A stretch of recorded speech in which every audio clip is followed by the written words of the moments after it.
Farmers are ready to see the trade deal ratified. That's because from heavy rains to heat waves, tariffs are only adding to their headaches. Fox 28 News reporter Nick Weig is live in Linn County. He's taking the pulse of the farming community. Nick.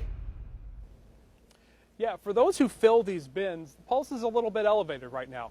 But that's why some help from Congress, the White House, and Mother Nature itself would go a long way to make them feel better.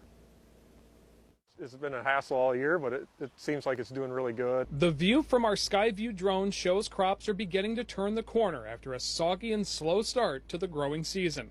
But what's happening in the fields and falling from the skies is only part of the problem. It's time to bring NAFTA into the 21st century. That would happen in the form of the United States-Mexico-Canada Agreement, or USMCA, something Senator Joni Ernst calls a big deal. Last year alone, my home state of Iowa exported $6.6 billion worth of products to just Canada and Mexico. And that's more than the next 27 countries combined. If they get something going, and I'd like to get off of this government payments on that, and let's just pay a decent price for a decent crop or something and go from there. But ongoing trade disputes and their impacts on the markets have had an effect right here in Iowa. It's tough going. There's some intense conversations when you're sitting down with your banker. But for Martin, his future remains right here in these fields. I like to say I've been farming my whole life beside my father, and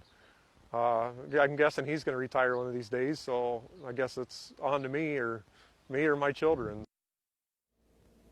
Now, despite all the setbacks, Martin says the worst thing a farmer can do is simply stay put and stick with the status quo.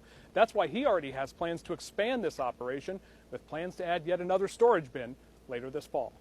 Covering the corridor in Linn County, Nick Weig, Fox 28 News.